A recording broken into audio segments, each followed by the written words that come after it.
So నమస్తే, మనతో పాటు ఆర్మూర్ ఎమ్మెల్యే పైడి రాకేష్ రెడ్డి గారు ఉన్నారు, మాట్లాడదాం.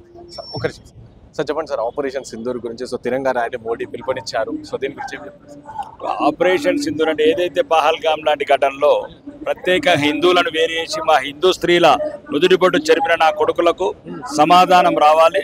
ఇంకా భవిష్యత్తులో మా హిందూ స్త్రీల నుదుటి పుట్టు చూడాలంటే ఉత్సాహపడాలనే విధానంగా ఉగ్రవాదులని వాళ్ళ స్థావరాల మీద వెళ్ళి 23 నిమిషాలల్లా సోఫియా ఖురేషి లాంటి వీర వనితలు మరియు భూమికా సింగ్ లాంటి వాళ్ళు వీర వనితలు, ఝాన్సీ లక్ష్మీబాయి వారసులు కందకన పౌరుషంగా 23 నిమిషాల మట్టి కనిపించారు.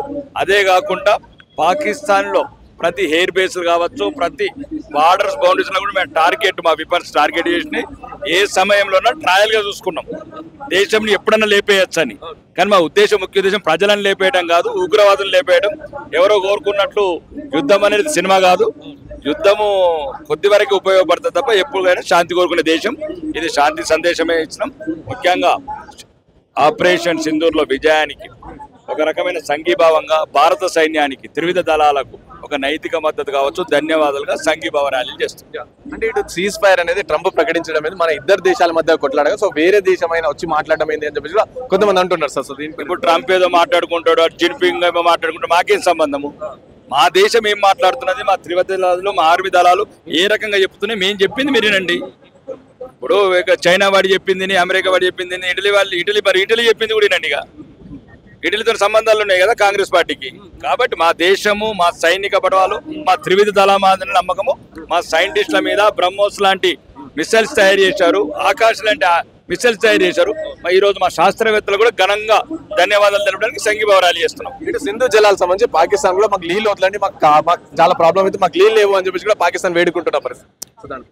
ఇప్పుడు వాళ్ళు రక్తం ఆపడం కోరుకుంటే నీళ్ళు విడడం అనేది ఒక దౌత్య నీతుల మార్గాలు ఉంటాయి. అవన్నీ ఆ దౌత్య నీతులు, దౌత్యవేత్తలు వాళ్ళందరూ చూసుకుంటారు, ఆ చర్చలు ఉంటాయి. కాబట్టి ఏదైతే మీరు ఇన్ని రోజులు నాటకాలు చేశారో పాకిస్తాన్ లో ఉండి, ఏదైతే గౌరవనీయ ప్రధానమంత్రి కూడా శ్వాస ఆపుతామంటున్నారో అట్లాంటి గొంతులన్నీ శ్వాస ఆపే వరకు మీకు నీటి ఆపుతూనే ఉంటాం. ఫైనల్ గా చెప్పండి సార్, ఇటు ఆపరేషన్ సీజ్ ఫైర్ అని చెప్పి పాకిస్తాన్ మన దేశానికి వచ్చి మన పౌరులను చంపుతున్నా సరే సీజ్ ఫైర్ ప్రకటించి ఒక ఛాన్స్ ఇచ్చినాం. అలాగే ఇక్కడ మన దగ్గర ఉన్న నక్సలైట్లకు వచ్చి వాళ్ళకు కూడా ఒక ఛాన్స్ ఇవ్వచ్చు కదా, శాంతి చర్చలు జరపచ్చు కదా అని చెప్పేసి వాళ్ళందరూ కూడా కోరుకుంటున్న పరిస్థితి. సార్ మీరేమంటారు? మేమే చెప్తున్నాం, నక్సలైట్లు ఆల్రెడీ అంతర్గతంగా చర్చలు జరుగుతున్నాయి. వాళ్ళు వేలాది మందిగా నక్సలైట్లు లొంగిపోతున్నారు. నక్సలైట్లు ఎవరో కాదు, మా బిడ్డలు, మా సోదరులు, భారతీయులు.